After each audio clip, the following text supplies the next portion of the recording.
সংবিধানের অসম্পূর্ণতা আছে। এইটা যদি কেউ কোনোভাবে বলেন যে না 10 বছরের ব্যাপারে একটা দুইটা দল সহ ঐক্যমত্য হয়েছি, এটার সাথে আমরা একমত না। 4 মূলনীতি বাদ দিয়ে অন্য কিছু আমরা গ্রহণ করতে পারি না, কারণ এইটা বাংলাদেশের মূল ভিত্তি।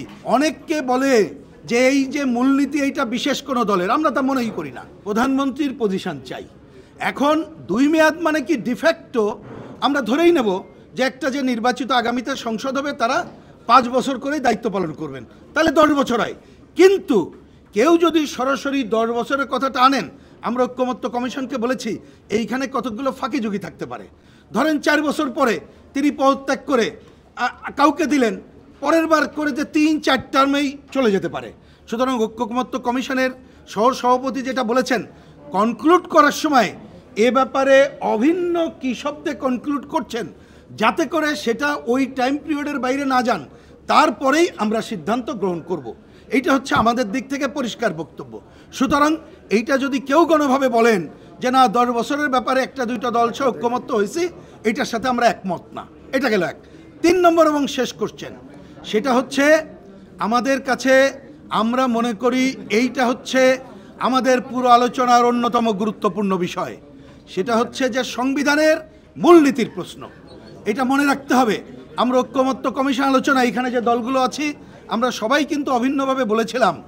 অনেককে বলে যে এই যে মূলনীতি এইটা বিশেষ কোনো দলের, আমরা তা মনেই করি না। কারণ আমরা মনে করি 1000 বছরের আন্দোলন, ব্রিটিশ বিরোধী সংগ্রাম, পাকিস্তানের যে 24 বছর আন্দোলন করেছিলাম তাতে 54 যুক্তফ্রন্টের 21 দফা, তারপরে আপনার 69 11 দফা, তার মধ্যে যেটা ছিল তার প্রতিফলন ঘটেছে সংবিধানের 4 মূলনীতিতে। 72 সংবিধানের 72 সালে এটা সব দল একমত ছিলাম ওই জায়গায়।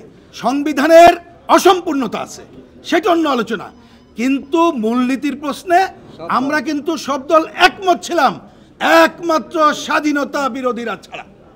সুতরাং স্বাধীনতা বিরোধীদের আলোচনা তো এটার সাথে মেলে না।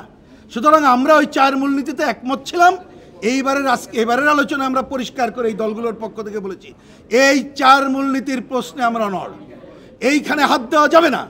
তার সাথে অবশ্যই যেটা আমাদের সংবিধানে এখনো আছে, ওই যে মুক্তিযুদ্ধের ঘোষণার যে 3 পয়েন্ট ছিল সেটা যুক্ত করা যেতে পারে, আরও যদি ভালোভাবে দরকার হয়।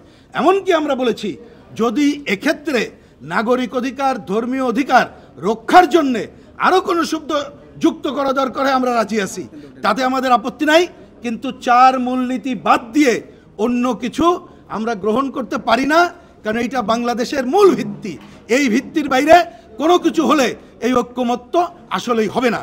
তাই ইতিমধ্যে শুনেছেন যে ঐক্যমত্য কমিশনের সহসভাপতি বলে গেছেন তারা আগামী দিনে এ বিষয়ে সবাই আলোচনা করে ধারণ করে কি আনেন সেইটার উপরে ভিত্তি করে আমরা আগাবো।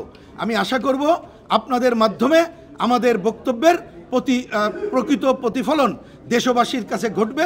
এবং আমরা মনে করি, একথাও বলি, এই যে আমরা যে প্রস্তাবগুলো করছি, শুরু যেটা বলেছি, এগুলো ঐক্যমত্য করব এই লক্ষ্যে আগামীতে নির্বাচিত সংসদ যাতে করে তারা দায়িত্বশীল আচরণ করে, এটাই হচ্ছে আমাদের মূল কথা।